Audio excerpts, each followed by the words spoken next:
Assalamualaikum warahmatullahi wabarakatuh. Kami dari kelompok 3 yang berjumlah 4 orang, yaitu Huzaifah Auda, Imron Sadewa, Nabila Sri Rejeki, dan Ika Nurfadilah akan menjelaskan tentang pelaksanaan dalam pelajaran dasar-dasar manajemen. Koordinasi menurut para ahli. Yang pertama, koordinasi adalah proses menyatupadukan tujuan-tujuan dan kegiatan-kegiatan dari unit-unit atau bagian-bagian bidang-bidang fungsional suatu organisasi yang terpisah untuk mencapai sasaran-sasaran organisasi secara efisien menurut James A. F. Stone dan Charles Wankel. Yang kedua, organisasi adalah proses menghubungkan kegiatan-kegiatan dari bermacam-macam bagian organisasi, menurut Griffin R.W. Yang ketiga, organisasi adalah pengaturan tata hubungan dari usaha bersama untuk memperoleh kesatuan tindakan dalam usaha pencapaian tujuan bersama pula. Koordinasi adalah suatu proses yang mengatur agar pembagian kerja dari berbagai orang atau kelompok dapat tersusun menjadi suatu kebutuhan yang terintegrasi dengan cara seefisien mungkin, menurut Sondang P. Siagian MPA PhD.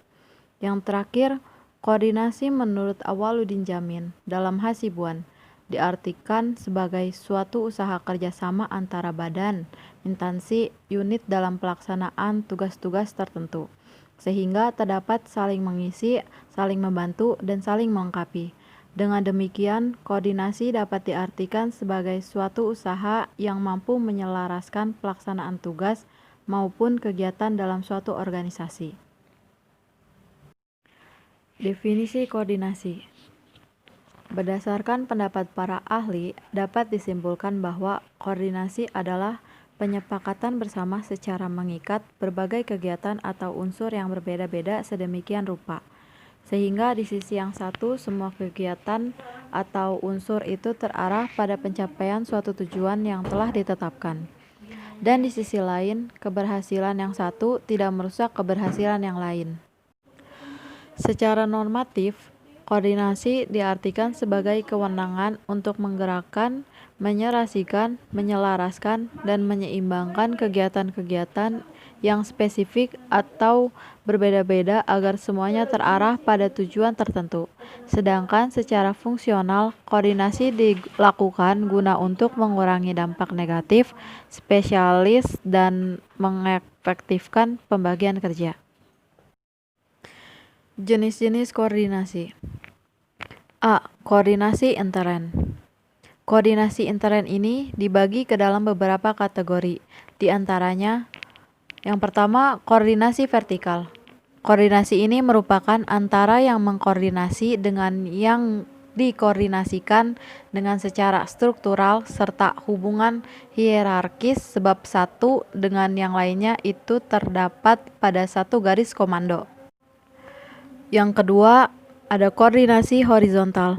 Koordinasi ini ialah suatu koordinasi fungsional yang mana yang mengkoordinasi itu memiliki tingkat eselon yang sama.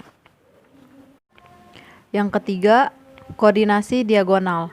Koordinasi ini ialah suatu koordinasi fungsional yang mana yang mengkoordinasi itu mempunyai suatu kedudukan yang lebih tinggi tingkat eselonnya jika dibandingkan yang mengkoordinasikan, tetapi satu dengan yang lainnya tidak terdapat di dalam satu garis komando. B. Koordinasi eksternal. Koordinasi eksternal ini ialah suatu koordinasi yang termasuk ke dalam koordinasi fungsional. Di dalam koordinasi eksternal ini memiliki sifat fungsional. Koordinasi itu hanya bersifat horizontal dan juga koordinasi eksternal yang ini memiliki fungsi diagonal. Yang pertama, koordinasi vertikal. Koordinasi ini ialah suatu koordinasi yang dilakukan oleh seorang kepala daerah yang melaksanakan kegiatan atau aktivitas pembangunan antar dinas atau antar pimpinan dinas-dinas lain. Contohnya ialah seperti rapat staf, rapat kerja, serta rapat pimpinan. Yang kedua, koordinasi horizontal.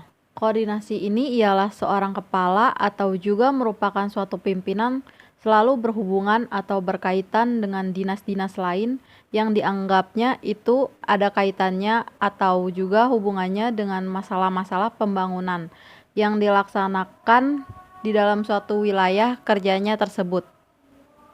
Pun macam-macam koordinasi. Koordinasi dapat dibedakan menjadi dua, yaitu yang pertama, koordinasi vertikal yang dilakukan oleh pejabat pimpinan dalam suatu instansi terhadap pejabat atau instansi bawahnya. Kedua, koordinasi fungsional yang dilakukan oleh pejabat atau suatu instansi terhadap pejabat atau instansi yang lainnya. Koordinasi ini dapat dibedakan atas koordinasi fungsional horizontal, diagonal, dan teritorial. A.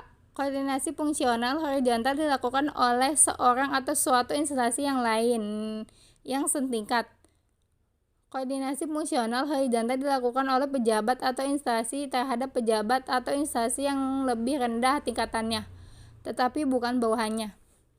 B. Koordinasi fungsional teritorial dilakukan oleh seorang pejabat atau instansi terhadap pejabat atau instansi yang lainnya. Adapun prinsip-prinsip koordinasi. Prinsip koordinasi disingkat menjadi KOOR. A. Kesamaan sama dalam visi dan misi langkah-langkah untuk mencapai tujuan bersama. B. Orientasikan titik pusat pada sekolah dalam kurung sebagai koordinator tutup kurung yang disimpul-simpulnya. C. Organisasikan, atur orang-orang yang berkoordinasi untuk membina, yaitu harus berada dalam satu payung dalam kurung terorganisasi tutup kurung, sehingga sikap ekosektoral dapat dihindari. Dan adapun definisi pengarahan. Pengertian dari pengarahan adalah kegiatan yang dilakukan oleh pimpinan untuk mengarahkan dan menggerakkan, membimbing, mengatur segala kegiatan yang telah diberi tugas dalam melaksanakan suatu kegiatan usaha dan dikerjakan dengan baik serta benar oleh karyawan yang ditugasi untuk itu. Dan siapa yang memberi pengarahan? Dalam struktur manajemen ialah manajemen puncak akan memberikan pengarahan kepada manajemen pada tingkatnya di bawah. Manajemen tingkat menengah akan memberikan pengarahan kepada manajemen di tingkat yang lebih bawah lagi. Elemen pengarahan dalam manajemen. Koordinasi adalah fungsi yang harus dilakukan oleh seorang manajer agar terdapat suatu komunikasi atau kesesuaian dari berbagai kepentingan dan perbedaan kepentingan, sehingga tujuan perusahaan dapat tercapai. Motivating. Memberi motivasi kepada karyawan merupakan salah satu elemen penting dalam manajemen perusahaan. Dengan memberi fasilitas yang bagus dan gaji yang cukup, maka kinerja para karyawan dalam perusahaan pun akan optimal. Komunikasi adalah para pemimpin dan karyawan sangat diperlukan untuk mencapai tujuan perusahaan. Commanding. Dalam memberi perintah pun seorang atasan tidak bisa seenaknya, tetapi harus memperhitungkan langkah-langkah dan risiko dari setiap langkah yang para atasan itu ambil, karena setiap keputusan dan langkah akan memberi pengaruh bagi perusahaan. Tujuan fungsi. 1. Menciptakan kerjasama yang lebih efisien. 2. Mengembangkan kemampuan dan keterampilan staf. 3. Menumbuhkan rasa memiliki dan menyukai pekerjaan. 4. Mengusahakan suasana lingkungan kerja yang dapat meningkatkan motivasi dan presentasi kerja staf. 5. Membuat organisasi berkembang lebih dinamis. Jenis-jenis pengarahan. Perintah lisan dan perintah tertulis. Perintah berdasarkan situasi maupun penerima perintah. Demand atau tuntunan. Request atau permintaan. Suggestion saran. Volunteer sukarela. Kesimpulan, pengertian koordinasi merupakan keselarasan antara kegiatan-kegiatan untuk mencapai tujuan di dalam sebuah organisasi sehingga menciptakan kegiatan yang efisien, bersinergi, dan memiliki peluang untuk berhasil. Koordinasi mempunyai peran penting dalam mencapai tujuan suatu organisasi dan di dalamnya terdapat prinsip-prinsip dalam melakukan koordinasi. Pengarahan adalah suatu usaha menggerakkan seluruh orang yang terkait dalam suatu organisasi untuk secara bersama melaksanakan program kegiatan sesuai dengan bidang masing-masing dengan cara yang terbaik dan benar. Fungsi dan peranan pengarahan yakni pertama, melakukan pengarahan, commanding, bimbingan, dan komunikasi. Kedua, upaya untuk menjadikan perencanaan menjadi kenyataan dengan melalui berbagai pengarahan dan pemotivasian. Mungkin ini yang dapat kami sampaikan dalam presentasi kali ini. Bila ada kesalahan mohon maaf. Wallahu yaqulul haq wa huwa yahdis sabil. Assalamualaikum warahmatullahi wabarakatuh.